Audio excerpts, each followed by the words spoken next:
Okay, so obviously I'm not there today, but I'm still here, really, yay. So on the timeline, I'm going to give you some resources. So just, if you haven't been on my website yet, go to the website, go to the timeline. So if you were not here yesterday, you can watch a video lesson that we went on. This right here takes you to the homework. And so I'm going to skip to Wednesday. I recorded this on Tuesday, that's why that one's highlighted.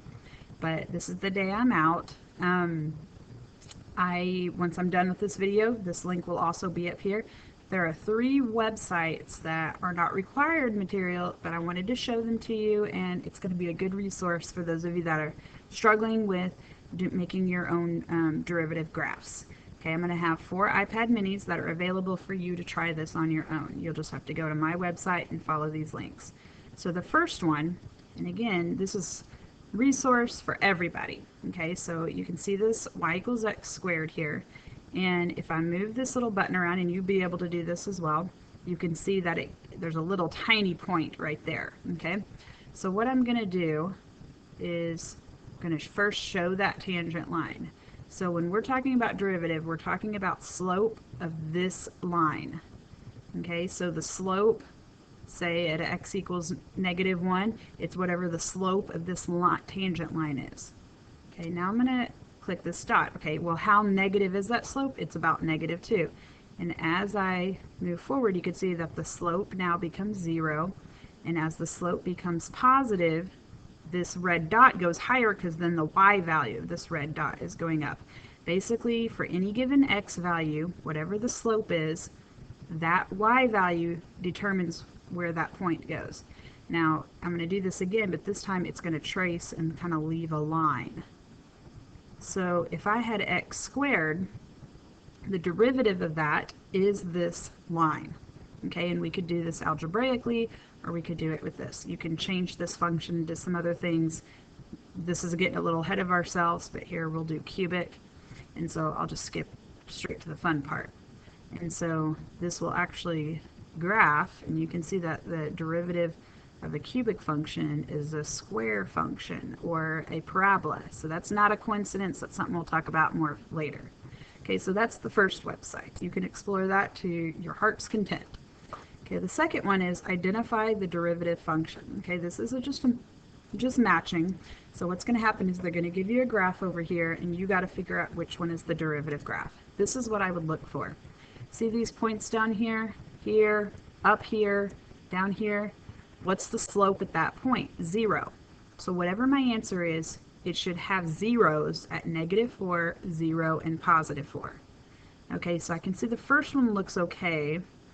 The second one, that's more like at -5 and 5. And then the third one also looks like it could be it.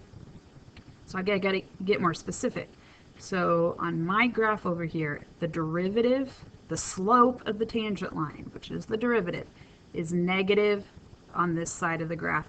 So both of my graphs look like that's okay, but as you can see down here, this doesn't look right, okay? Because my slope at the beginning should be really steep. It shouldn't be coming back up, it should be down. And this is actually a pretty hard one to start with. But here's another reason I know. It doesn't really cross at the first one through 0, 0. Okay, and so here, yes, if I had actually thought it was out, it would say no. If I thought it was out, it would say no. You can reset graphs and try with something else. Okay, this is just designed to help you figure out, do I get it? Okay, so that's the second website. And then the third one is my favorite one, because what it'll do is it has this graph right here, okay, and you got to pull these points up and down to make it match the derivative. And you can kind of check the accuracy. Like right now I'm 18%. That's because I haven't done it. So looking at this black curve right here, it levels off. That derivative should be 0. Okay?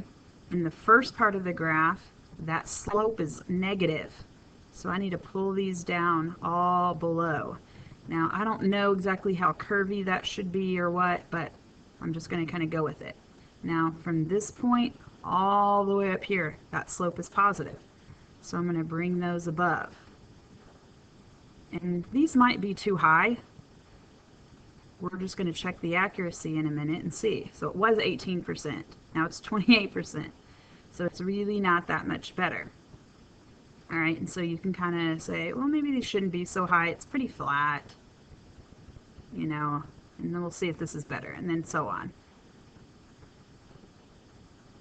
Okay, 54%. So I'm not doing so well, but I'm doing better than I was. Okay. If I reset the graph, or I can click show results, and it can kind of tell me. That was a pretty hard one that it started with. This one's a little bit easier. I can see that the slope should be 0 right around here. We have a negative slope, so they should go down, be below. Up here, the slope should be 0 again. Should cross right there. Okay, so this isn't a very smooth graph. You can smooth that out just a little bit. So what I'm looking for, again, just to really emphasize this, that maximum point right there has a slope of 0. Okay, from here to here, the slope is negative, so I should be below the x-axis. So that's 66%. And then you could keep going and try to make it better and better.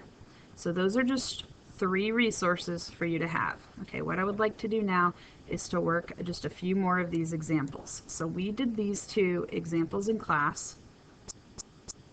All right, and what I'm going to do now is look at the next one. Okay, so first of all, let's put little arrows at the end. All right, and we're going to say, where is this graph differentiable?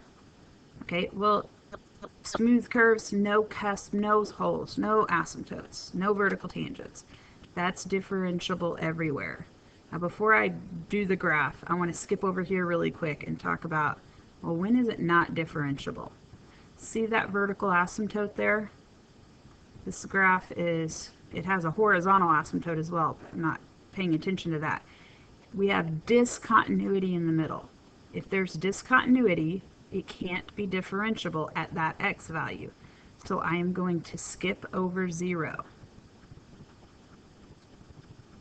Okay.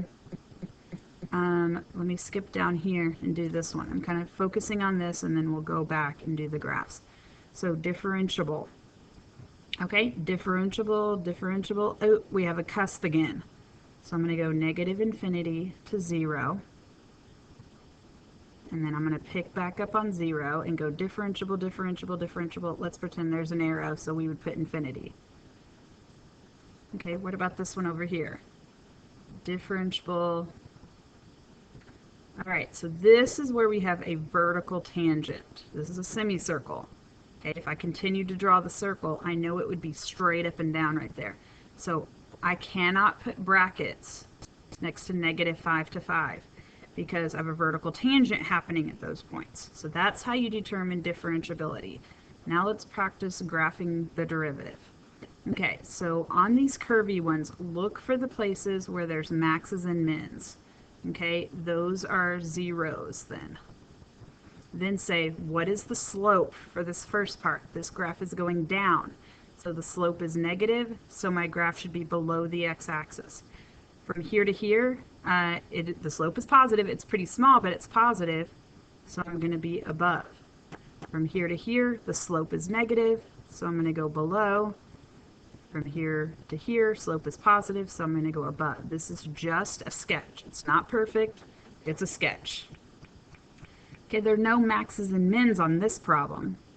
And so I got to really think, okay, well, what is the slope right there about? It's almost 0. It's pretty flat, okay? And so I have a slope like this. And as I go through, the slope is getting positive, positive, positive, big, big, big. So actually the slope is going to look a lot like the original graph on this left side, okay, because it has a positive slope. But what about though on the left side? It has a negative slope everywhere. So it starts off with a really big negative slope, and then it gets closer and closer to 0. Okay, for right now, we're trying it. It's not natural to most people, but we'll get there. Okay, what about the semicircle? Start with the place where the slope is 0 and put that as a 0.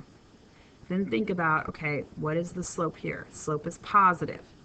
So I'm going to be above. Now, you may not really know like what this looks like. I know. Okay, it's going to look kind of like this with a little asymptote there. Over here we have a slope of negative, so it's going to do something like this. And that looks a little bit like cotangent. I wonder. Okay, now let's look at this one. I'm going to switch to blue just because the original graph is green. This is another line, like the first example that we did in class. Okay, slope of lines, that's easy. You just do rise over run. Oh, that has a slope of -1. So, like this. When there's a line, the slope is going to be a horizontal line. And then put a hole there because that cusp, not differentiable. Okay, so I got to skip over that. All right, now let's do the curvy part.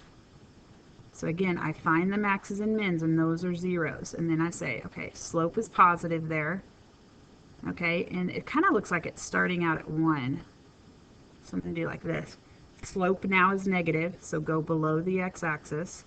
Slope now is positive, so go above. Okay, you're still going to have some questions, but the goal here is just to get better each day. That's the goal. Okay, so you're working on your assignment from page 103, and then I will see you tomorrow.